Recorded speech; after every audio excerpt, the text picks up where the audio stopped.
Praise the Lord. जल्दी से जल्दी आने वाला प्रभु यीशु मसीह के पवित्र नाम में आप सबको मसीह वंदना देता हूँ।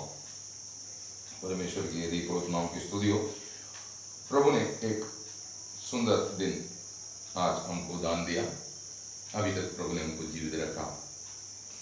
हम बहुत प्रतिकूल परिस्थिति में होकर के गुजर रहा है और केवल हम भारत के लोग नहीं, पूरा दुनिया इस समय कोरोना वायरस से पीड़ित होकर के अनेक लोग बीमार है। 30-32 लाख को ऊपर बीमार है और कई अधिक लोग ये दुनिया से पार हो चुके हैं और भी अधिक लोग अभी हॉस्पिटलाइज्ड है। उन सब के लिए प्रार्थना करना हमारा कर्तव्य है। आप प्रार्थना करते हैं। इन दिनों में प्रार्थना ग्रुप वाइज होकर के हर जगह पर प्रार्थना में उपस्थित है और आप प्रार्थना करता है, उसके लिए मैं प्रभु को धन्यवाद करता हूँ। प्रभु आपको भरपूर आशीष दे और भी अधिक प्रार्थना करें और प्रभु का वचन जो आपकी ओर आता है उसको ध्यान से सुने, समझे और उस वचन के आधार पर अपने जीवन को जांचे परखे और जरूर आत्मिक जीवन में दृढ़ होने के लिए प्रभु आप सबको आशीष दे। प्रभु का वचन हमें हमेशा स्थिर करता है, हमारा हृदय दृष्टि को प्रकाशमय करता है और हमारा आत्मिक जीवन को बलवंत करता है। और ये वचन से आप प्यार करना, जैसे दाऊद कहता है, प्रभु का जो वचन है वो मधु से भी मीठा है और प्रभु का वचन और सोने चांदी से भी मूल्यवान है। ये बात आपको समझना, उसके अनुसार जीवन बिताना ये आपका कर्तव्य है। तो प्रभु का वचन से प्यार करना, जितना आप प्रभु का वचन को आदर करेगा उतना आप परमेश्वर को आदर कर रहा है। जितना प्रभु का वचन को आप ऊंचा करता है उतना आपकी जीवन के द्वारा परमेश्वर को आप ऊंचा कर रहा है, प्रथम स्थान दे रहा है। आपकी जीवन में प्रभु का वचन को प्रथम स्थान देने का आप प्रभु को अपनी जीवन में प्रथम स्थान दे रहा है। तो आज का मनन के लिए अपन एक भाग पढ़ेंगे, मरकुस उसकी 12 अध्याय उसकी 30 वचन। और तू प्रभु अपने परमेश्वर से अपने सारे मन से और अपने सारे प्राण से और अपनी सारी बुद्धि से और अपनी सारी शक्ति से प्रेम रखना। आमीन। परमेश्वर से प्रेम रखना या प्रेम करना। हम अपना प्रभु को कैसा प्रेम करना चाहिए, ये पिता परमेश्वर से हम कैसा प्रेम करना चाहिए, ये प्रभु यीशु मसीह शिष्यों को समझा रहा है। पुराना नियम में हो, नया नियम में हो, सबसे बड़ा और मुख्य आज्ञा है भक्तों को परमेश्वर के साथ का प्रेम, साथ साथ आपस का प्रेम। ये दोनों एक साथ चल रहा है। आप मत्ती उसकी 22 अध्याय 36 से 39 तक जब हम पढ़ेंगे, मत्ती 22 अध्याय उसकी 36 से 39 तक जब हम पढ़ेंगे। हे गुरु, व्यवस्था में कौन सी बड़ी आज्ञा है? उसने उससे कहा, तू परमेश्वर अपने प्रभु से अपने सारे मन और अपने सारे प्राण और अपनी सारी बुद्धि के साथ प्रेम रख। बड़ी और मुख्य आज्ञा तो यही है और उसी के समान ये दूसरी भी है कि तू अपने पड़ोसी से अपने समान प्रेम रख। आमीन।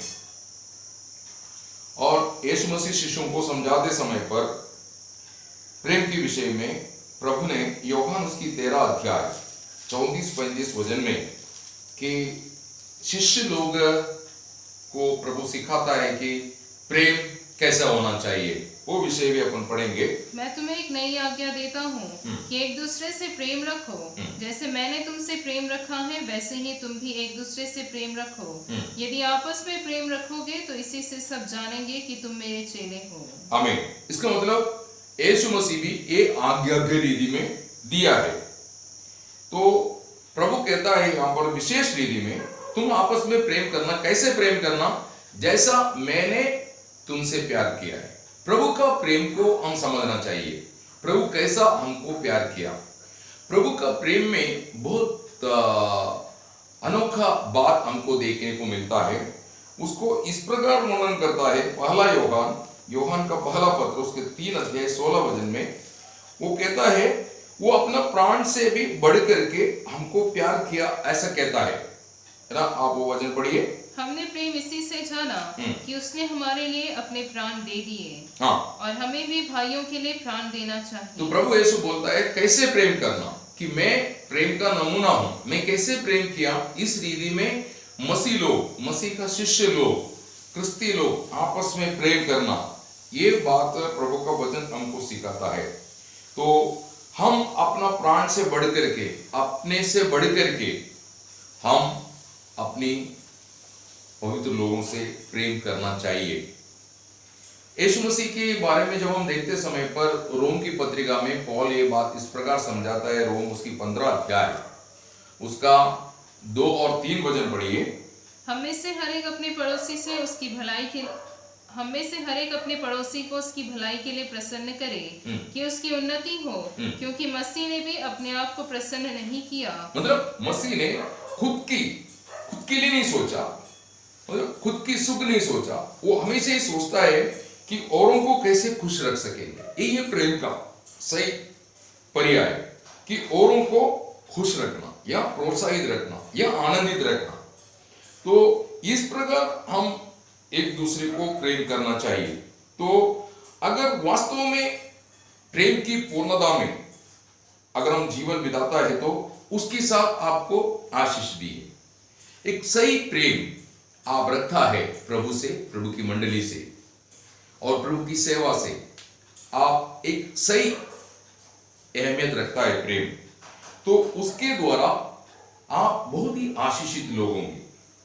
आप वास्तव में खरा प्रेम करने वाला है, सच्चा प्रेम करने वाला है, ट्रू लव है आपका, तो आपको मिलने वाला प्रतिफल ये दुनिया में और स्वर्ग में आपको क्या प्रतिफल देकर के प्रभु आपको आदर करेंगे। उसका पहला बात रोम 8 का 28 कहता है, रोम 8 का 28, परमेश्वर को प्रेम रखने वालों को, निर्णय के अनुसार बुलाए गए लोगों को जो कुछ भी होता है वो भलाई में बदल जाएगा, है ना। वो वचन पढ़िए। हम जानते हैं कि जो लोग परमेश्वर से प्रेम रखते हैं उनके लिए सब बातें मिलकर भलाई ही को उत्पन्न करती हैं, अर्थात उन्हीं के लिए जो उसकी इच्छा के अनुसार बुलाए हुए हैं। आमीन। इसका मतलब परमेश्वर से प्रेम रखने वाले को जो भी उनकी जीवन में गड़ेगा वो आखिरी में भलाई में बदल जाएगा। हम परमेश्वर से प्रेम करके परमेश्वर की आलोचना के अनुसार जब हम जीवन बिताता है, आपके जीवन में कुछ भी गढ़ने दो, वो सब आखिरी में भलाई में बदल जाए। वो परमेश्वर बदल देगा उसको। परमेश्वर की साथ जीवन बिताए हुए भक्तों की चरित्र या परमेश्वर को प्रेम रख करके परमेश्वर की योजना के मुताबिक अपनी जीवन को सही रफ्तार में या सही रास्ते पर जो आगे बढ़ा, उन भक्तों की चरित्र हम देखते समय पर हम यूसुफ की चरित्र देखता है। यूसुफ का भाई लोगों ने उन्हें बहुत सताता था, लेकिन यूसुफ कभी भी उनसे बदला लेने के लिए कभी नहीं गया।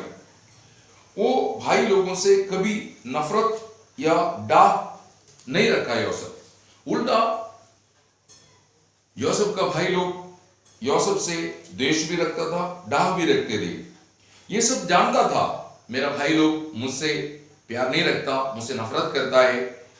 फिर भी जब उसकी बाप ने उनको यूसुफ को बोला, तेरा भाई लोग भेड़ों को चलाने के लिए बाहर गए हुए, उनकी खबर चाहिए मुझे, तुम जाके उनका खबर लेके आओ।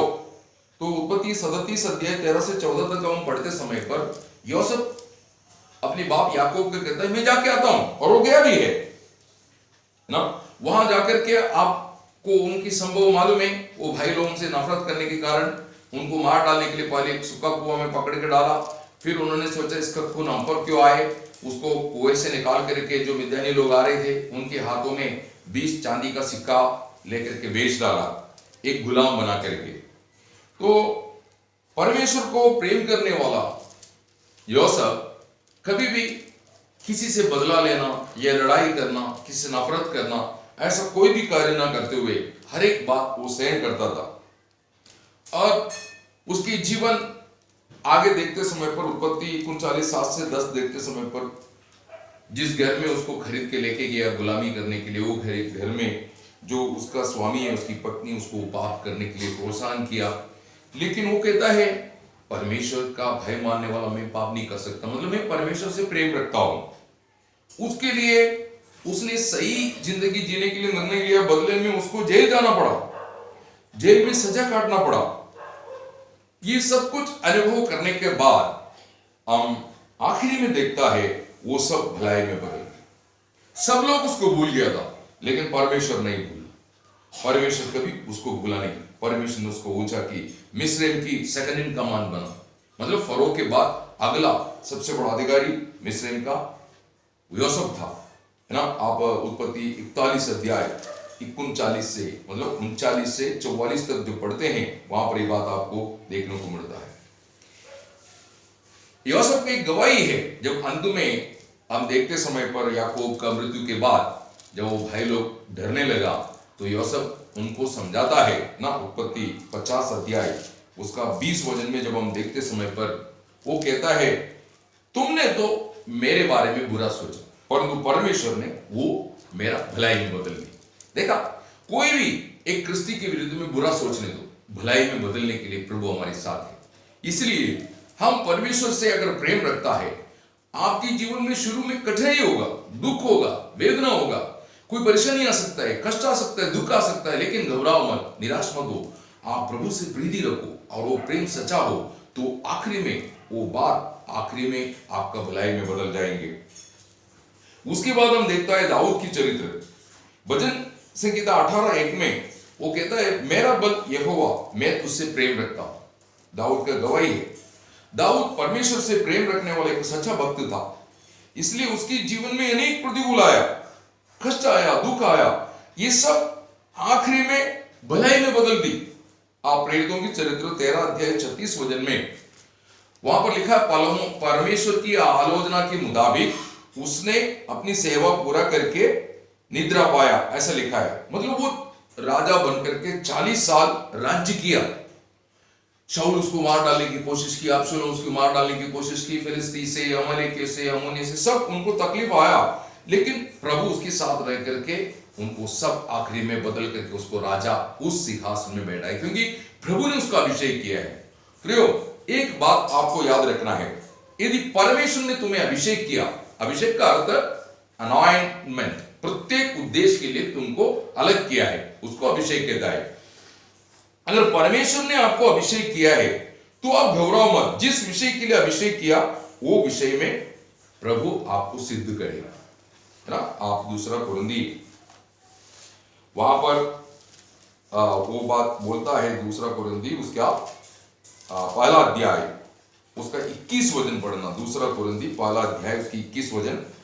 और जो हमें तुम्हारे साथ मसीह में दृढ़ करता है और जिसने हमारा अभिषेक किया वही परमेश्वर है। आमीन। इसका मतलब परमेश्वर ने ये दुनिया से आपको मसीह यीशु में बुला करके अलग किया और आपको आपकी परमेश्वर की पर्पस के लिए अलग किया है। परमेश्वर ने अपने हाथ में आपको लिया है, तो आप उस बलवंत हाथ में बना रहो। सब कुछ प्रभु आपको अनुकूल में करते हुए आपको आगे बढ़ाएगा। आपके जीवन में आने वाला प्रतिकूलों को, कष्टों को देखे घबराओ मत, क्योंकि प्रभु ना जानते हो आपके जीवन में कुछ भी नहीं घड़ेगा। जो भी घड़ रहा है उसके पीछे प्रभु का योजना है, वो आखिरी में भलाई में बदल जाएंगे। फिर हम देखता हमारा प्रभु यीशु, पिता को पुत्र बहुत प्रेम करता था, है ना। यूहन्ना 14:31 में बोलता है, मैं मेरे पिता से बहुत प्यार करता हूं। वही बात यूहन्ना 15:10 में भी बताता है। तो यीशु मसीह दुनिया में आकर के कोई गलत कदम नहीं उठाया, तो भी उसको बहुत सतावट में होकर के चलना पड़ा। कष्ट था, दुख था, भूखा रहना पड़ा, प्यासा रहना पड़ा, और लोगों की जो निंदा वो जो आते थे वो भी सहन करना पड़ा। साथ साथ जो सेवा पिता ने सौंपा गया वो भी उनको पूरा करना था। और इसके बीच में कई जगह पर लोग उनको मार डालने के लिए पथरवाह करने की कोशिश की, इसलिए कई जगह पर उसको चुप के रहना पड़ा। ये सब वो अपनी जीवन में निराश न होते हुए सहन करके आगे बढ़ा। आखिरी में हम देखता है प्रभु यीशु मसीह को वो सब कुछ भलाई में बदल गया। दुनिया प्रभु यीशु मसीह की निंदा की, लेकिन पिता पुत्र का प्रशंसा की। मत्ती 17:5 में कहता है, ये मेरा परम प्रिय पुत्र है, इस पर मैं प्रसन्न हूं, इसका सुनो। दुनिया ने प्रभु यीशु मसीह को गुनहगार ऐसा न्याय किया और मृत्यु दंड के लिए सौंप दी और सूली पर उसको टांगा गया, मृत्यु दिया। लेकिन पिता ने उसको जिलाया और सब कुछ का अधिकारी बनाया। मत्ती 28:18 और फिलिपियन 2:10-11 है ना। तो आज आप एक बात समझना चाहिए, यीशु मसीह ने परमेश्वर से प्रेम रखा, मेरी जीवन में जो भी गड़ रहा है वो सब मेरा भलाई ही उत्पन्न करेगा, ये विश्वास से चला और आखिरी में प्रभु यीशु मसीह की जीवन में वो सब कुछ भलाई में बदल गया। यीशु मसीह को जिला करके दाहिनी ओर है ना बैठ गया प्रभु यीशु मसीह जा करके, है ना। आप प्रेरितों के चरित्र में जब हम देखता है यीशु मसीह ये बात को गवाही देता है यीशु मसीह के बारे में, आप वो प्रेरितों की चरित्र उसका 2 अध्याय उसका 23-24 वचन पढ़िए। उसी यीशु को जो परमेश्वर की ठहराई हुई योजना हाँ। और पूर्व ज्ञान के अनुसार पकड़वाया गया, तुमने अधर्मियों के हाथ से क्रूस पर चढ़वाकर मार डाला, परंतु उसी को परमेश्वर ने मृत्यु के बंधनों से छुड़ाकर जिलाया, क्योंकि यह अनहोना था कि वह उसके वश में रहता। आमीन। इसका मतलब प्रभु यीशु मसीह को उन्होंने जिला करके वो पिता की दाहिनी ओर जाके बैठ गया, ऐसा बोलता है ना। आप प्रकटीकरण उसके 3 अध्याय उसका 21 वचन पढ़िए। प्रकटीकरण 3 अध्याय 21 वचन। जो जय पाए मैं उसे अपने साथ अपने सिंहासन पर बैठाऊंगा, जैसे मैं भी जय पाकर अपने पिता के साथ उसके सिंहासन पर बैठ गया। आमीन। तो ये बात आप याद रखना है। इसी मुताबिक उद्धार पाके प्रभु के लिए समर्पण करके जो प्रभु से प्रेम रखते हैं, ऐसा आपके जीवन में आने वाला हर संभव वो भलाई के लिए है। पौल सेवगाई में उतरने के बाद बहुत सी बार उसको मार डालने का प्लान बनाया लोगों ने मिलकर के, लेकिन प्रभु ने उसको अनुमति नहीं दिया। उनकी आयु पूरा करके प्रभु की सेवा उससे पूरा करवाया। प्रभु का कार्य पूरा होगा, कितना भी लोग विरोध में होने दो, यदि प्रभु ने आपके बारे में जो निर्णय लिया है वही पूरा होने वाला है। इसलिए आप निश्चिंत रहिए। इसलिए आज आप कोई भी विषय में दुखी है क्या, निराश है क्या, आप किसी बात से डर रहे क्या, तो प्रभु आज आपको प्रभु का वचन पवित्र आत्मा आपको ये समझाता है, प्रोत्साहन देता है, दिलासा हिम्मत देते हुए कहता है, आप ऐसा कहने के लिए आत्मा में बोलो, मेरे साथ बोलो, मेरी अभी की ये दुख आने वाला दिनों में मेरा प्रभु आनंद में बदलेगा। मेरा अभी का ये प्रतिकूल आने वाला समय में मेरी अनुकूल में मेरा प्रभु बदल देगा। अभी का मेरे ये कष्ट आने वाला समय में मेरे लिए प्रतिफल में मेरा प्रभु बदल देगा। ये विश्वास से बोलो, और जो विश्वास से बोलता होता है और प्रभु से वो संभव है, क्योंकि प्रभु आपके साथ कभी अन्याय नहीं कर सकता। प्रभु का वचन कहता है, जो भी कल्पनाएं मैं तेरे बारे में करता हूं वो सब तेरा शुभ भावी के लिए बोलता है। यिर्मयाह की पुस्तक उसकी 29 अध्याय में जब यिर्मयाह बात करता है, वो यिर्मयाह के द्वारा प्रभु बात करता है। यिर्मयाह 29:11, क्योंकि यहोवा की वाणी है कि जो कल्पनाएं मैं तुम्हारे विषय करता हूँ उन्हें मैं जानता हूँ, वे हानि की नहीं वरन कुशल ही की है, और अंत में तुम्हारी आशा पूरी करूंगा। आमीन। इसलिए हम अपने मार्ग को छोड़ दो, क्योंकि आपका मार्ग और परमेश्वर का मार्ग, आपका कल्पना और परमेश्वर की कल्पना ये आपस में मिलता नहीं है ना। और प्रभु जो भी निर्णय लेता है पूरा होगा। प्रभु का वचन में जो निर्णय है, प्रभु का निर्णय है प्रभु का वचन में, वही पूरा होने वाला है ना। आप यशायाह 55 अध्याय उसके 8 से 11 पढ़िए। यशायाह 55 8 से 11। क्योंकि यहोवा कहता है, मेरे विचार और तुम्हारे विचार एक समान नहीं है, मैं तुम्हारी गति और मेरी गति एक सी है, क्योंकि मेरी और तुम्हारी गति में और मेरे और तुम्हारे सोच विचारों में आकाश और पृथ्वी का अंतर है। आमीन। Praise the Lord.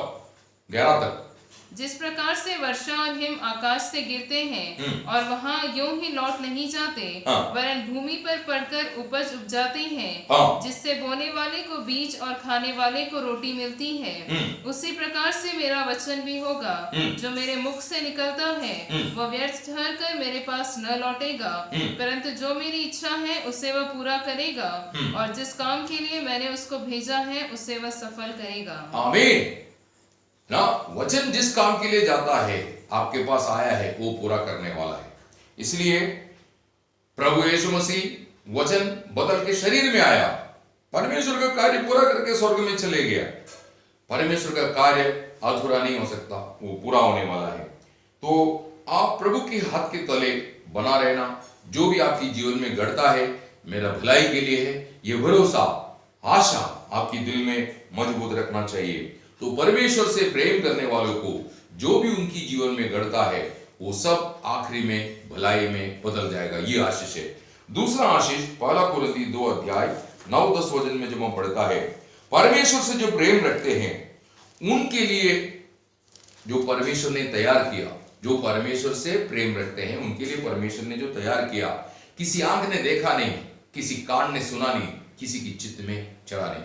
मतलब आज तक आपने बहुत कुछ बातें देखा, वैसा बात नहीं है। आज आपने बहुत कुछ बातें सुना होगा, वैसा कार्य नहीं जो प्रभु ने अपनी प्रेम करने वालों के लिए जो तैयार किया, वैसा कोई संकल्प नहीं कर सकता। ऐसा बात है जो आपकी मन में ना, बहुत अभी शाहजहां ने ताजमहल बनाया और बड़े बड़े जो धनी लोग बड़ा लग्जरी फैन सब बना करके रखे हैं, ये सब मानसिक संकल्प है, वो सब आखिरी में नाश हो जाएंगे। लेकिन प्रभु ने जो आपके लिए तैयार किया है उसका आप संकल्प अनुमान कभी कर ही नहीं सकता, ऐसा बात है। लेकिन एक बहुत बड़ा अनुग्रह है, वो क्या है कि आप ये बात समझना है कि आपको आत्मा की सहायता से आपकी हृदय में वो बात प्रकाश में करके देता है जो परमेश्वर से प्रेम रखता है। तो हम मसीह जीवन में बना रहे के आगे बढ़ने के लिए आशा उत्पन्न करने वाला जो प्रकटीकरण, हम मसीह जीवन में आशा रख करके आगे बढ़ने के लिए हमको क्या चाहिए? प्रकटीकरण चाहिए। ये प्रकटीकरण सबको नहीं मिलता है, प्रकटीकरण सबको नहीं मिलता है। प्रकटीकरण उनको मिलता है जो परमेश्वर से प्रेम रखता है। हम अब्राहम के जीवन में देखता है, अब्राहम के बारे में कहता है वो परमेश्वर का मित्र है, उसको परमेश्वर ने प्रकटीकरण दी और वो प्रकटीकरण के कारण वो जीवन में कभी ना थकते हुए आगे बढ़ा। इब्री उसकी 11 अध्याय 9-10 वचन हम पढ़ते समय पर हमको वो बात देखने को मिलता है। और दूसरा हम देखता है मूसा, वो भी परमेश्वर का मित्र कहला गया। प्रभु यीशु मसीह के लिए जो कष्ट सहते हैं वो व्यर्थ नहीं, ये बात का प्रकाश उसको मिला। इसलिए मिस्रैम की या इजिप्ट की राजमहल की अगली फरो वो मूसा बनने वाला था, वो पदवी और वो सुख संपन्नता जो इजिप्ट में उनका लिए इंतजार कर रहा था, वो सब कुछ मन से उतार करके त्याग करके प्रभु के लिए एक समर्पित जीवन बिताया। उसका कारण क्या है? उसको प्रकटीकरण मिला। इब्री 11 अध्याय 24 से 26 आपको पढ़ेंगे, समझ में आएगा, है ना। उसको समझ में आया, मूसा को समझ में आया कि सच्चा मसीहा आएगा, अपने लोगों को बचाएंगे। देखा प्रकटीकरण और उसको मिलते जा रहे। अनुवाद उसकी 18 अध्याय 15 से 19 तक जब हम पढ़ते हैं, वहां पर मूसा कहता है कि तुम्हारा बीच में से एक भाई को परमेश्वर खड़ा करेगा और तुम्हें छुड़ाने के लिए जो कोई उसकी बात नहीं मानेंगे उन सबको नाश किया जाएगा। ऐसा मूसा ने उनको समझाया। वो बात नए नियम में हम प्रेरितों की चरित्र 3 अध्याय 22-23 वहां पर पढ़ते समय पर पतरस इसके बारे में प्रचार करता है। वही बात हम 7वां अध्याय प्रेरितों के चरित्र 7वां अध्याय 37 में पढ़ते समय पर स्तेफन इसके बारे में वचन को व्याख्या करता है। तो आपको ये बात समझ में आना चाहिए, प्रभु से जो प्यार रखते हैं, मतलब प्रभु से जो प्रेम करते हैं, उन्हें प्रकटीकरण मिलता है। तो मूसा को ये प्रकटीकरण मिला, प्रभु यीशु मसीह आकर के अपने लोगों को छुड़ाने वाला है। वो बात मूसा का हृदय में प्रकाश में होकर मिला, मूसा वो बात घोषणा की। इसलिए यीशु मसीह जब ये दुनिया में रहते समय पर यीशु मसीह ने बोला कि मैं तो तुम्हारा न्याय नहीं करता, परंतु तुम जिस पर भरोसा रखता है वही तुम्हें न्याय करने वाला है, क्योंकि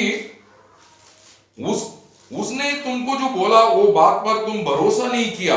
वो बात वहां पर मूसा के संबंध में यीशु मसीह कहता है ना। आप यूहन्ना की शुभवर्तमान में उसका 5 अध्याय उसका 45 से 46 तक पढ़ना। यह न समझो कि मैं पिता के सामने तुम पर दोष लगाऊंगा। तुम पर दोष लगाने वाला तो मूसा है, जिस पर तुमने भरोसा रखा है, क्योंकि यदि तुम मूसा का विश्वास करते तो मेरा भी विश्वास करते, इसीलिए कि उसने मेरे विषय में लिखा है। वो उन लोगों को, उस समय के लोगों को समझ में नहीं आया। तो मूसा को यह प्रकटीकरण था प्रभु यीशु मसीह के आगमन के बारे में। क्यों? मूसा परमेश्वर से प्रेम करता था। प्रभु से जो प्रेम करते हैं उन्हें प्रकाश मिलता है, बाकियों के नहीं। दाऊद के चरित्र देखो, दाऊद परमेश्वर से प्रेम करता। हमने इससे पहले भी वो वचन पढ़ा था, भजन 18 का 1 में। तो इस कारण दाऊद को प्रभु के आगमन के, प्रभु यीशु मसीह के आगमन के बारे में, प्रभु यीशु की सेवा के बारे में, उसकी मृत्यु के बारे में, उसकी जलाए जाने के बारे में सब प्रकटीकरण मिला था, है ना। भजन संगीता उसकी 2 अध्याय 2 वचन और भजन संगीता 16 अध्याय उसकी 10 वचन, ये बात आप पढ़ेंगे। इसके बारे में ये जो दाऊद यहाँ पर जो लिख के रखा वो प्रभु यीशु मसीह के संबंध में है करके, प्रेरितों की चरित्र 13 अध्याय 30 से 33 तक जब हम पढ़ते हैं तो हमको वहां पर समझने को मिलता है। तो दाऊद ये बात बहुत आत्मा में प्रकाश पा करके ये बात को घोषणा की, या भजन संगीता में वो बात लिख रखा। भजन संगीता 16 उसकी 8 से 11 जब हम पढ़ते हैं तो यीशु मसीह की जीवन के संबंध में, यीशु मसीह कैसे ये दुनिया में जीवन बिताएगा, ये सब बात आत्मा में दाऊद को प्रकाश में होने के कारण दाऊद लिख के रखा। वही बात प्रेरितों की चरित्र 2 अध्याय 25 से 31 तक लिख के रखा भी है। तो पत्रोस के द्वारा दाऊद का वो दर्शन, दाऊद को मिला वो प्रकटीकरण पत्रोस वहां पर वर्णन कर रहा है। तो एक और संभव हम देखते हैं जो यीशु मसीह ने स्वयं बोला, मत्ती 22 अध्याय 41 से 44 तक जब हम पढ़ता है, दाऊद की बोलता है, यीशु मसीह पूछा मसीहा किसकी संतान रह के आएगा, वो दाऊद की संतान बन के आएगा बोला। तो यीशु मसीह ने वहां पर पूछता है, दाऊद स्वयं उसको प्रभु बोलता है, तो दाऊद की संतान वो कैसे बन सकता है? इसका मतलब वो बात आपको समझ में आना चाहिए। भजन संगीता जब आप भजन संगीता उसका 100 में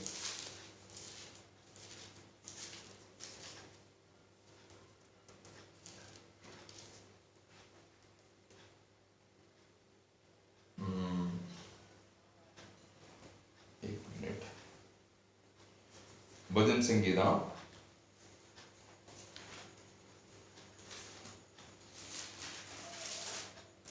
उसके संबंध में ये बोलता है,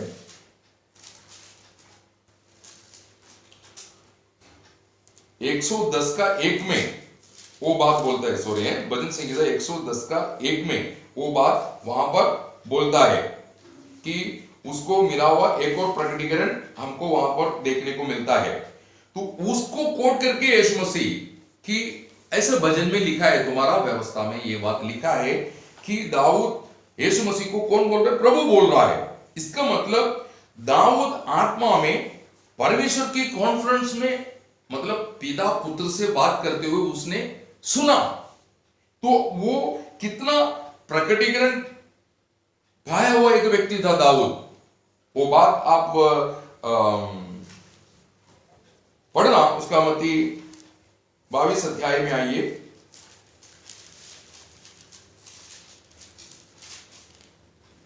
उसका 41 से 44 तक पढ़ना। जब फरीसी इकट्ठे थे तो यीशु ने उनसे पूछा, मसीह के विषय में तुम क्या सोचते हो? हाँ। वह किसका पुत्र है? उन्होंने उससे कहा, दाऊद का। हाँ। उसने उनसे पूछा, तो दाऊद आत्मा में होकर उसे प्रभु क्यों कहता है? प्रभु ने मेरे प्रभु से कहा, मेरे दाहिने बैठ, हाँ। जब तक कि मैं तेरे बैरियों को तेरे पांव के नीचे न कर दूं। हाँ। भला जब दाऊद उसे प्रभु कहता है तो वह उसका पुत्र कैसे ठहरा? देखा, इसका मतलब दाऊद यीशु मसीह को प्रभु बोल रहा है। तो आप सोचना चाहिए, दाऊद को मिला हुआ प्रकटीकरण, दाऊद परमेश्वर पिता और दाऊद की यीशु मसीह के बीच में, जो पुत्र यीशु मसीह के बीच में जो चर्चा हो रहा है वो दाऊद सुना। तो आप ये बात समझना चाहिए, प्रभु से प्रेम रखने वालों को ही ये प्रकटीकरण मिलता है। आप प्रभु से प्यार रखेगा तो ऐसा प्रकटीकरण प्रभु आपको भी देगा। एक और बात हम पढ़ेंगे, भजन संहिता 22, इसको मसीहा गीत कहता है।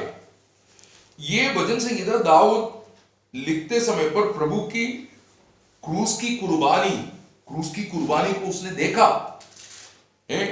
उसने ये जाना, मेरे लिए बलिदान होने वाला प्रभु यीशु है।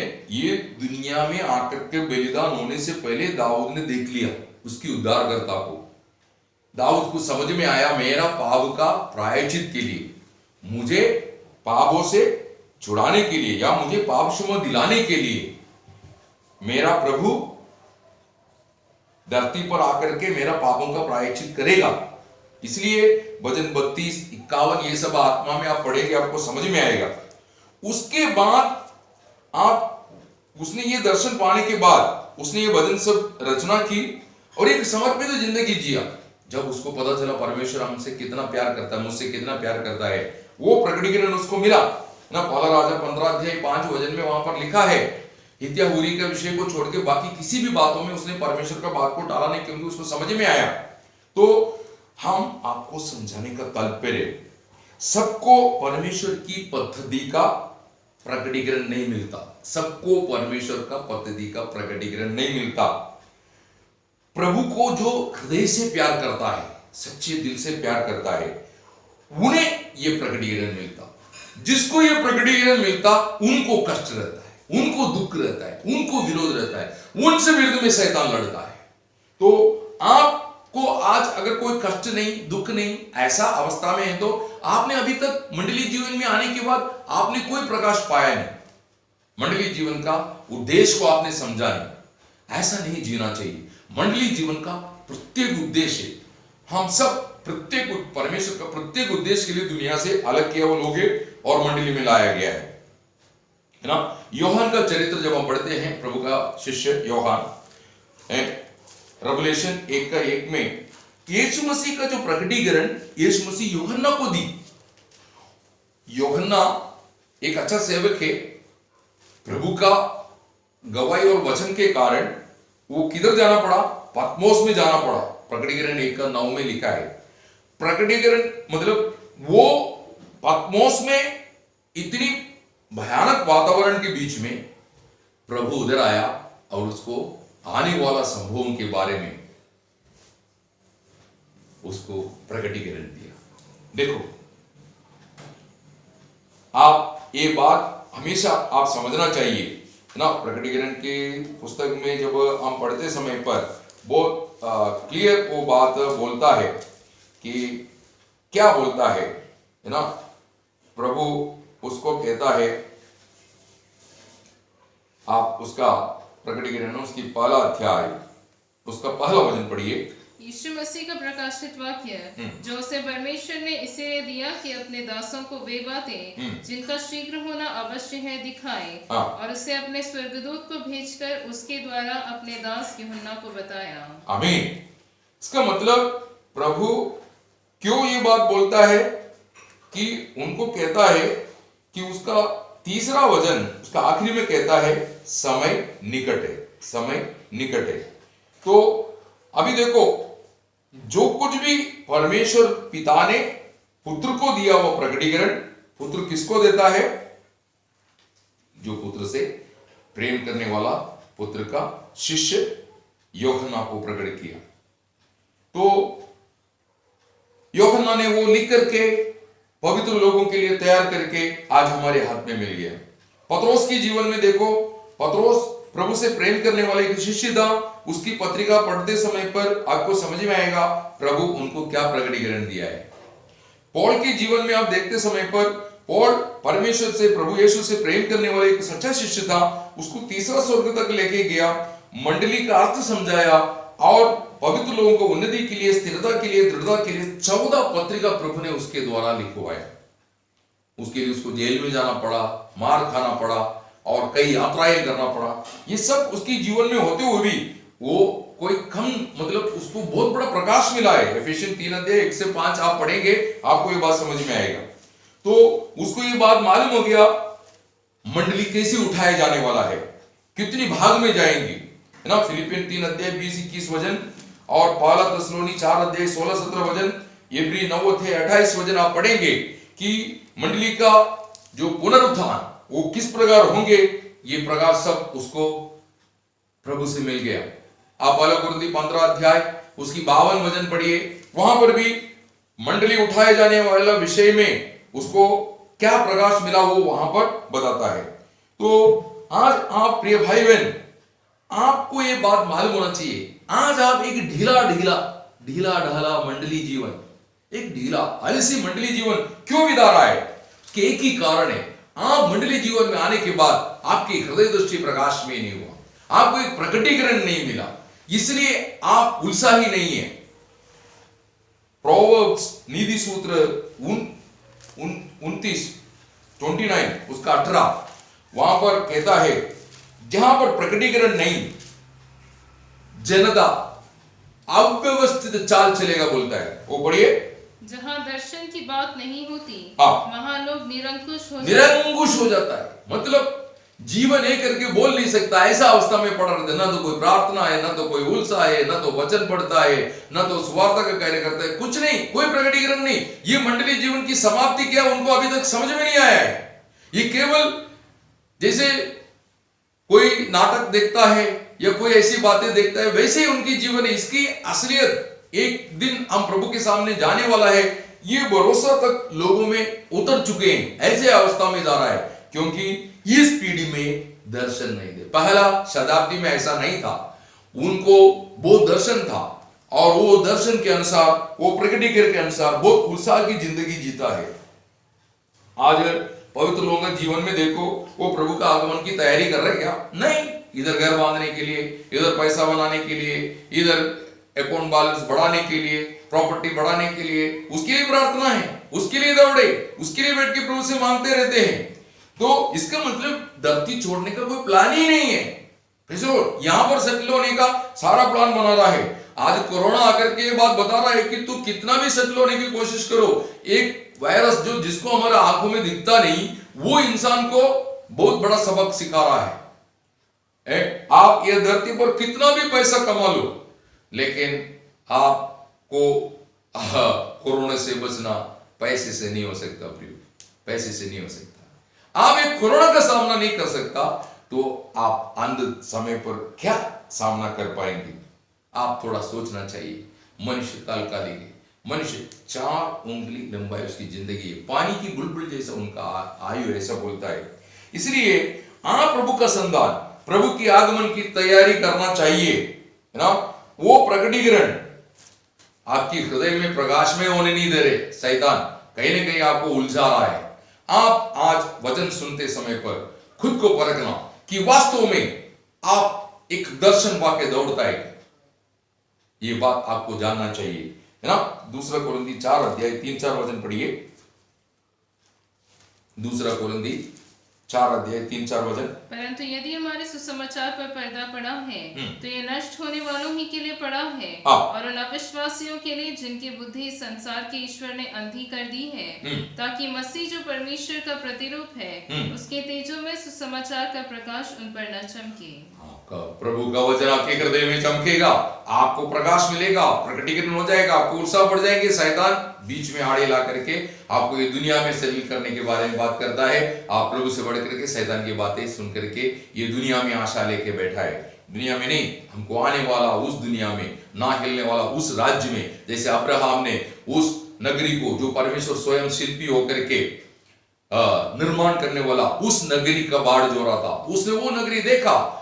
ये इस दर्शन, हमारा दृष्टिकोण वहां तक पहुंचना चाहिए। तो आप आज वास्तव में परमेश्वर से प्रेम रखता क्या? एफिसुस मंडली में बहुत अच्छा काम था, 8 अच्छा काम बता रहा है, लेकिन उनका काम में एक कमी है, उनकी जीवन में पहला सा प्रेम उन्होंने छोड़ दिया। ऐसे बोलता है रेवलेशन उसकी 2 अध्याय 4 से 6। तो आप वो पहला सा प्रेम में आओ, प्रभु से सच्चा प्रेम करो, तब आपको नए नए प्रकटीकरण मिलेगा और प्रभु आपको स्थिर करेगा। प्रकटीकरण के बिना मंडली जीवन में कोई स्थिर नहीं होगा। आप प्रभु के साथ चलने के बाद क्या सीखा? हानोक एक बुरी पीढ़ी में रहता था, उसका 65 साल तक कोई पता नहीं था। उसके बाद उसको एक बेटा जन्मा मधुशले, वो समय पर कुछ गड़ गया। उसके बाद वो 300 साल प्रभु के साथ चला बोलता है, और कुल मिला के उसका आयु 365 था। प्रभु ने उसको उठा लिया बोलता है। तो हानोक प्रभु को प्रसन्न करके जीता था, इसलिए प्रभु ने उसको स्थिर की, वो बिगड़ी हुई पीढ़ी में जाने नहीं दिया। वैसा आज प्रभु से प्रेम करके चलेंगे, प्रभु से प्रेम रखता है तो आपको नाश होने नहीं देगा। आज आप किससे प्यार करता है? नाशवंत दुनिया से, प्रभु यीशु से। ये आज आप परख के देखना चाहिए, है ना। यूदा उसकी 24-25 ये दोनों वचन पढ़िए। अब जो तुम्हें ठोकर खाने से बचा सकता है और अपनी महिमा की भरपूरी के सामने मग्न और निर्दोष करके खड़ा कर सकता है, उसे एकमात्र परमेश्वर हमारे उद्धारकर्ता की महिमा और गौरव और पराक्रम और अधिकार हमारे प्रभु यीशु मसीह के द्वारा जैसे सनातन काल से है, अब भी हो और युगानुग रहे। आमीन। आमीन। आपने ध्यान से सुना, वहां पर यूदा क्या बोलता है? बोलता है न गिरते हुए तुम्हें संभालेगा और अपनी महिमा की उपस्थिति में निष्कलंक होके आनंद से खड़ा करने के लिए जो सामर्थ्य है वो हमारा परमेश्वर है। उसको हमारा प्रभु यीशु मसीह के द्वारा जो हमारा उद्धार करता एकमात्र परमेश्वर को है सदैव महिमा और आदर गौरव मिले बोलता है। तो प्रभु आपको सुरक्षित करेगा। प्रभु से प्यार करो, प्यार रखो। Praise the Lord. तीसरी बात, प्रभु से प्रेम करने वालों को प्रभु जानता है, ऐसा बोलता है ना। पहला कुरिन्थी 8:3 में लिखा है, जो प्रभु से प्यार करता उन्हें प्रभु जानता है। परमेश्वर सबको जानता है, लेकिन प्रभु से जो प्यार करते हैं वो स्पेशली जानता है, स्पेशली, क्योंकि उनकी आश्रय प्रभु पर रहता है। जो प्रभु से प्रेम रखता है वो प्रभु में आश्रय करता है। नहूम 1:7 बोलता है। मूसा के बारे में ऐसा गवाही है ना कि परमेश्वर खुद कहता है मैं तुम्हें जाना है। मूसा ऐसा गवाही देता है, निर्गमन उसकी 33 अध्याय 12 वचन ना। तो आज आपके आत्मिक जीवन में समझना चाहिए ना, आपको बारे में प्रभु ऐसा बोलेंगे क्या? जैसे मूसा को मैं जानता हूं ऐसा, या जाना है ऐसा मेरे बारे में, आपके बारे में प्रभु बोलना है, तो हम प्रभु से प्यार रखना चाहिए, प्यार करना चाहिए, है। पिता को प्रेम करने वाला, पिता का अनुकरण करने वाला, या प्रभु पिता का बात मान करके जो जीवन बिताने वाला पुत्र को बारे में पिता गवाही दी, है ना। आप यूहन्ना उसका 14 अध्याय 41 वचन, उसका 15 का 10, 8 का 55 ये सब पढ़ेंगे। यीशु मसीह पिता का मान के चलता था, तो उसके बारे में पिता बोलता है ये मेरा परम प्रिय पुत्र है, इस पर मैं प्रसन्न हूं, इनका सुनो, है ना। आपको मालूम होना चाहिए प्रभु को प्रेम करने वाला मरियम, मार्था का बहन मरियम ने क्या किया? प्रभु की चरणों में बैठ गया।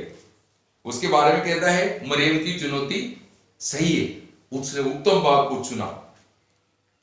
और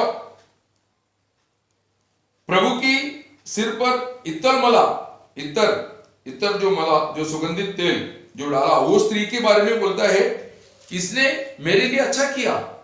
जहां जहां ये सुवार्ता प्रचार किया जाएगा वहां वहां उसके बारे, उसका सेवकाई के बारे में बताया जाएगा। देखा 2000 साल पहले हुआ संभव को आज भी हम प्रचार करते हैं। मत्ती 26 अध्याय 6 से 13 ना। प्रभु को ढूंढ करके आया हुआ मरियम मगदलिनी किधर आ गया? कब्रिस्तान में बोर को उड़ करके आ रहे हैं। वो प्रेम के कारण प्रभु यीशु मसीह के ढूंढ के आया हुआ उसको छोड़ के यीशु मसीह स्वर्ग नहीं जा पा रहे। यीशु मसीह बोलता है ना, आप यूहन्ना 20:1 में मरियम मगदलिनी वहां पर आया करके देखता है। 16 से 18 तक जब वो पढ़ते समय पर यीशु मसीह कहता है मुझे छूना नहीं, क्योंकि मैं अभी तक पिता के पास नहीं गया। तो पिता के पास जाने से पहले मरियम मगदलिनी को प्रकट हो गया। इसका मतलब प्रेम, प्रभु से प्रेम कौन रखता प्रभु जानता है। Praise the Lord. प्रभु उनकी इच्छा पूरा करेगा ना। आप प्रभु को कितना प्रेम करता है ये कौन जानता है? प्रभु जानता है। Praise the Lord.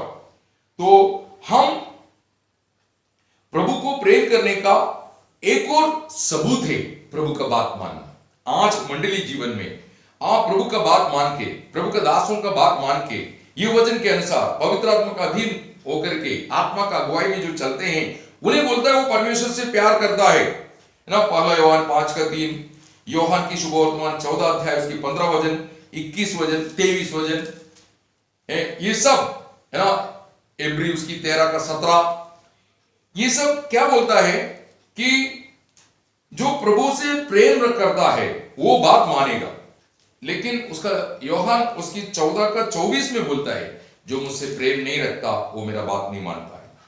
तो आज आप आपकी जीवन में आप परख के देखना, आप केवल होठों से मैं प्रेम करता हूं ऐसा बोलने से नहीं, आपकी कृति भी वैसा होना। यूहन्ना का पहला पत्र 3:18 बोलता है केवल जीभ और शब्द से नहीं, आप कृति से भी परमेश्वर से प्रेम रखना चाहिए, है ना। 1 यूहन्ना 3:18 पढ़िए। हे बालकों, हम वचन और जीभ ही से नहीं हाँ। पर काम और सत्य के द्वारा भी प्रेम करें। आमीन। ऐसे लोगों का प्रार्थना प्रभु अनसुनी नहीं कर सकता है। एक मित्र आकर के मित्र से विनती कर रहे, लूक 11:5-8, वो 3 रोटी मांगा, लेकिन जब वो मित्र है उससे मांग रहा है तो मित्र बोलता है जितना चाहिए उतना लेके जा। Praise the Lord. उसने 3 रोटी मांगा लेकिन उसको 3 रोटी मिला ऐसा नहीं, उसको जो चाहिए उससे बढ़ करके मिला। तो प्रभु प्रेम करने वालों को और प्रेम का अभिनय करने वालों को पहचानता है ना। आप लूक उसकी 22 अध्याय 47 से 48 तक जब हम देखता है, यूदा इस्करियोत गतसमना में आता है, प्रभु को चुंबन देता है। प्रभु उसको कान में बोलता है, मित्र क्या मनुष्य पुत्र को चुंबन से तू पकड़वाना चाहता है? Praise the Lord. समझे क्या? आज हमारे बारे में किस प्रकार का गवाही है? यूदा इस्करियोत की तरह एक प्रेम हमारा है क्या? कभी नहीं होना चाहिए। हमारा प्रेम सच्चा होना चाहिए। हमारा भी प्रेम में ये कपड़ नहीं होना चाहिए। ऐसा सच्चा प्रेम हम करना चाहिए जो प्रभु का जो प्रभु से प्रेम करता है उसके बारे में प्रभु भी गवाही दे, है ना। अभी आपके घर में आपको मालूम है, आपका पत्नी बोलेंगे मेरा पति मुझसे प्यार करता है, आप पति बोलेंगे मेरा पत्नी मुझसे प्यार करता है, क्योंकि दोनों को आपस में कम्युनिकेशन है और वो अनुभव में है। तो इस मुताबिक मंडली जीवन में रहने वाला आपको देख के प्रभु यीशु बोलना चाहिए ये मुझसे प्यार करने वाला व्यक्ति है। ऐसा गवाही आपके बारे में देना चाहिए और आपको उस अनुभव में आप जीवन बिताता है तो आप कभी चिंता नहीं करेगा, क्योंकि जो प्रभु आपसे प्यार करता है, जो प्रभु से आप प्यार करता है, आपको कभी प्रभु छोड़ नहीं सकता है। ये बात आपकी जीवन में हमेशा याद रखना। चौथी बात, जो प्रभु से प्रेम रखता है वो अपना भाइयों से भी प्रेम रखेगा। 1 यूहन्ना 4:20-21। इसका मतलब प्रेम एक डॉलर का दोनों बस एक जगह पर, एक चेहरे पर वो अशोक स्तंभ है तो दूसरी जगह पर उसका वैल्यू 1 रुपीज जो लिखा वो है, तो वैसा है प्रेम। एक साइड में तुम प्रभु से प्रेम करता हो, वैसा ही आप अपना भाई बहनों से भी प्रेम रखना चाहिए, क्योंकि जो भाई बहनों से प्रेम नहीं रखता उसमें परमेश्वर का प्रेम नहीं है बोलता है ना। वो परमेश्वर को जाना नहीं है बोलता है। 1 यूहन्ना 3 अध्याय उसकी 15 वचन और उसके 4:7-8 कि आप एक रोटी का अंशी है, एक प्याला का अंशी है, मतलब भागीदार है। तो हम आपस में कितने गहरा प्रेम करना चाहिए। 1 पत्रुस 1 अध्याय 22 वचन में कहता है हम भाईचारे के लिए या प्रेम के लिए, भाईचारे के लिए, प्रेम के लिए अपनी मन को निर्मल किया, इसलिए सच्चे दिल से एक दूसरे से गहरा प्रेम करे, ऐसा बोलता है ना पहला पत्रुस 5:22 अतः जबकि तुमने भाईचारे की निष्कपट प्रीति के निमित्त सत्य के मानने से अपने मनों को पवित्र किया है, तो तन मन लगाकर एक दूसरे से अधिक प्रेम रखो। आमीन। यस, बना रहने के लिए बोला हुआ कई कार्य है, उसमें से एक है ये भाईचारा, है ना। इब्री 13:1 में कहता है भाईचारा बना रहे। इब्री 13:1 में क्या बोलता है? भाईचारा बना रहे। तो आज आप प्रभु से प्रेम करता है तो आपके बारे में स्वर्ग गवाही देना चाहिए, ये मंडली से भी प्रेम करता है, या आपस में हम प्रेम करते हैं।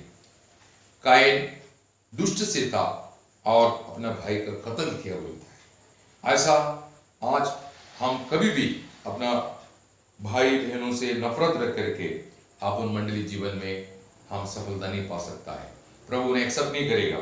इसलिए आप हमेशा यकीन करना, किसी से भी आप नाराज या बैर रखना नहीं चाहिए। पांचवी बात, जो प्रभु से प्रेम करता है उन्हें पाप क्षमा का सही प्रैक्टिकल अनुभव मिलेगा।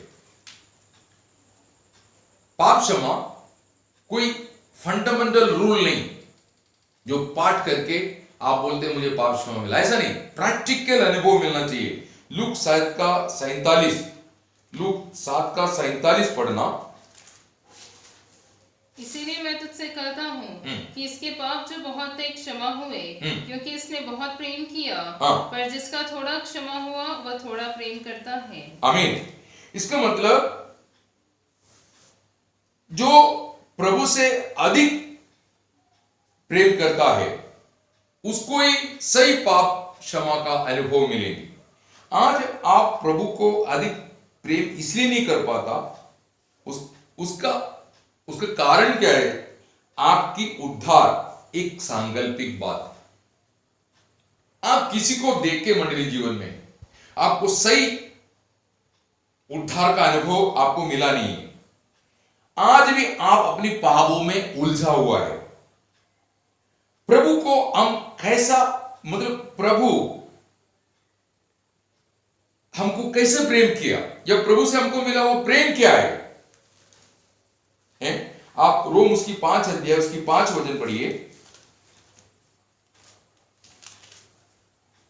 और आशा से लज्जा नहीं होती, क्योंकि पवित्र आत्मा जो हमें दिया गया है उसके द्वारा परमेश्वर का प्रेम हमारे मन में डाला गया है। आपका मन में परमेश्वर का प्रेम डाला गया है। कैसा? उसका 6 से 10 तक आप पढ़ेंगे, आपको समझ में आएगा परमेश्वर किस रीति से आपसे प्यार किया। आप पढ़ेंगे 6 से 10। क्योंकि जब हम निर्बल ही थे तो मसीह ठीक समय पर भक्तिहीनों के लिए मरा। किसी धर्मी जन के लिए कोई मरे यह तो दुर्लभ है, परंतु हो सकता है किसी भले मनुष्य के लिए कोई मरने का भी साहस करे। परंतु परमेश्वर हम पर अपने प्रेम की भलाई इस रीति से प्रकट करता है कि हम जब पापी ही थे तब मसीह हमारे लिए मरा। अतः जबकि हम अब उसके लहू के कारण धर्मी ठहरे तो उसके द्वारा परमेश्वर के क्रोध से क्यों न बचेंगे? क्योंकि बैरी होने की दशा में उसके पुत्र की मृत्यु के द्वारा हमारा मेल परमेश्वर के साथ हुआ, तो फिर मेल हो जाने पर उसके जीवन के कारण हम उद्धार क्यों न पाएंगे? आमीन। इसका मतलब पौल यहाँ पर ये समझाना चाहता है, प्रभु का प्रेम हमारी मनों में डाला गया। कैसा? यीशु मसीह की क्रूस की बलिदान मेरी पाप की प्रायश्चित के लिए था।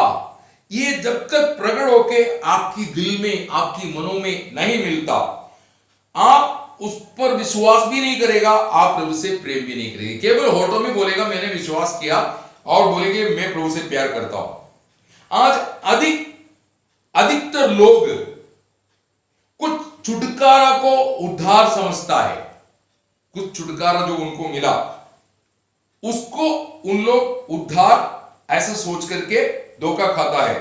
वे लोग बपतिस्मा को उद्धार समझते हैं। किसी को पूछता है तुम्हारा उद्धार हुआ है क्या, वो बोलता है मेरा बपतिस्मा हो गया। नहीं, देखो बपतिस्मा नहीं है उद्धार, उद्धार पाए हुए लोगों को बपतिस्मा है ना।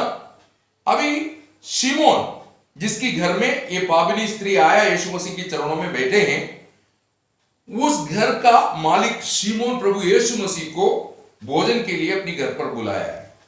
तो शिमोन इस प्रकार के एक व्यक्ति है क्योंकि उसको कोढ़ से चंगाई मिला था। उसने मिला हुआ शारीरिक चंगाई में वो आनंदित है क्योंकि कोढ़ ठीक हो गया ना, इसलिए उसके हृदय में प्रेम नहीं, वो अपने आप को बहुत कर्जदार समझता है, मतलब मैं भी प्रभु के लिए कुछ करना। लेकिन वो पावनी स्त्री ऐसा नहीं, पावनी स्त्री को ये पता चल गया यही मसीहा है, ये मेरी पापों का परिहार या पापों का प्रायश्चित करने के लिए वो आया, वो उद्धार करता है, इसलिए वो प्रभु की चरणों में बैठ गया क्योंकि यही राजा है, यही परमेश्वर है, यही जीवन दाता है। ये बात वो पावनी स्त्री को समझ में आया, इसलिए वो प्रभु को अधिक प्यार कर रहा है। आप इसमें से कौन सी ग्रुप में आएगा, शिमोन जैसा या ये पावनी स्त्री के जैसा? या तो आप शिमोन जैसा है, बाहर का शारीरिक जो छुटकारा उस पर आप तृप्त है ना, अर्थात रोग से चंगा, दुरात्मा से छुटकारा, दुस्वभाव मतलब दारू पीना, धूम्रपान करना, जुआ खेलना, चोरी करना, ऐसे कई जो गलत स्वभाव था उसमें से प्रभु ने आपको छुड़ाया। नहीं तो कर्जा से मुक्ति किया, नहीं तो आपको पढ़ाई में बहुत पराजय हो रहा था, जहां पर प्रभु ने आपको विजय दी, नहीं तो आपका पारिवारिक जीवन में कुछ पराजय हो, उससे आपको विजय मिल गया, नहीं तो आपका भौतिक सकेती पर प्रभु ने आपको छुटकारा दिया। ये सब ये शिमोन की तरह एक सोच विचार में है। वो ये सोचता है प्रभु ने मेरे लिए सब कुछ किया, अभी मैं प्रभु के लिए क्या करूं? तो प्रभु के लिए कुछ करके आनंदित होना, ऐसा उनकी सोच रहता है। लेकिन एक बात याद रखना, यीशु मसीह शिमोन की कामों में आनंदित नहीं हुआ। शिमोन अच्छा खाना बना करके खिलाने के लिए बुलाया था, उस कार्यों में प्रभु आनंदित नहीं। प्रभु किधर आनंदित है? वो पावनी स्त्री उसको प्रशंसा कर रहा है, उसकी सेवा पर वो आनंदित है क्योंकि उसकी सेवा प्रभु को उस घर में क्या प्रकट की? प्रभु को प्रभुता दी, उद्धारकर्ता माना और परमेश्वर माना। ये सेवा वो पावनी स्त्री वहां पर प्रभु को आदर की, सम्मान की, ऊंचा की अपनी जीवन के द्वारा, अपनी कार्रवाई के द्वारा। लेकिन शिमोन प्रभु को केवल एक भविष्यवक्ता और एक यहूदी, मेरे जैसे एक यहूदी है और उसको कुछ भविष्यवाणी करने का कृपादान है, इतना ही समझा और सोचा अब इसने मेरे को चंगा किया इसलिए मैं भी कुछ उसके लिए कर देता हूं। बस वही सोच विचार में वो चल रहा है। उद्धार का अनुभव नहीं मिला प्रियो। Praise the Lord. आज हम ऐसा धोखा नहीं खाना चाहिए। वो पावनी स्त्री के समान आपको आपकी परमेश्वर से दूर करने वाला, पाप से सच्चा छुटकारा आपको अगर मिलना है तो यीशु मसीह कौन है आपको जानना है।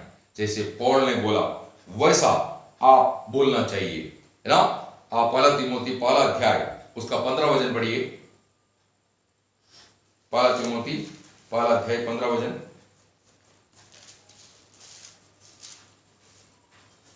यह बात सच है और हर प्रकार से मानने के योग्य है कि मसीह यीशु पापियों का उद्धार करने के लिए जगत में आया, जिनमें सबसे बड़ा मैं हूँ। तो उसको पौल को पता चला, पौल को उद्धार मिल गया क्योंकि पौल बोलता मैं पापी हूँ, मेरी उद्धार करता मेरा प्रभु यीशु है।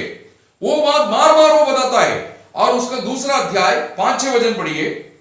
क्योंकि परमेश्वर एक ही है और परमेश्वर और मनुष्यों के बीच में भी एक ही बिचवाई है, अर्थात मसीह जो मनुष्य है, जिसने अपने आप को सबके छुटकारे के दाम में दे दिया और उसकी गवाही ठीक समय पर दी गई। इस कारण पौल अपना प्राण से बढ़ के प्रभु से प्यार कर रहे, प्रभु यीशु मसीह के लिए, उसकी सेवकाई के लिए, मंडली के लिए, मर मिटने के लिए, अपनी लहू बहाने के लिए, कुछ भी करने के लिए तैयार हो रहे, क्योंकि वो प्रभु से बहुत प्यार करता है और वो जानता है प्रभु यीशु मंडली से बहुत प्यार करते हैं। इसलिए वो कहता है मेरा दौड़, मेरा परिश्रम व्यर्थ नहीं, मसीह का दिन मुझे प्रशंसा मिलेगा।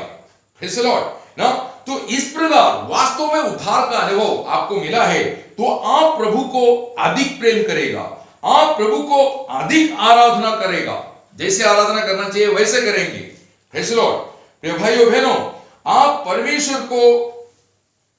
परमेश्वर से आशीष पाना है या आप अपने जीवन में आप उन्नति चाहता है तो वास्तव में आपको उद्धार का अनुभव चाहिए। Praise the Lord. वो पावनी स्त्री बहुत खुश है, कहता है तेरा अनेक पाप अनगिनी पाप क्षमा किया गया बोलता है। वो मनुष्य भाग्यशाली है जिसका पाप क्षमा किया जा सकता है। ये दुनिया में कोई भी आपको पाप क्षमा नहीं दे सकता सिवाय प्रभु यीशु। तो आज आप ये बात जानना है कि प्रभु का प्रेम, आप प्रभु से प्रेम रखता क्या? आप प्रभु से प्रेम रखता है, वो प्रेम का स्वाद भी बोल के मैं समाप्त करूंगा। जो आपको मिला ना प्रेम, वो प्रेम के बारे में बताता हूं कि वो प्रेम कुछ करता है और कुछ करता नहीं। वो बात आपको आज समझाएंगे। इसका मतलब परमेश्वर का प्रेम जो हमको मिला है, ऐसा आप कहता है परमेश्वर का प्रेम मुझ में आया है, उसकी कृति कैसा रहेगा? Praise the Lord. उसके बारे में पहला कोरिन्थी 13 अध्याय 4 से 8, ये पढ़ने की जरूरत नहीं है आपको, आप घर जाके पढ़ना या घर में वचन बाइबल खोल के। वो कुछ करता है और कुछ नहीं करता, ऐसा है। प्रेम क्षमा करता है, प्रेम दया करता है, और प्रेम अयोग्य रीति में चलता नहीं।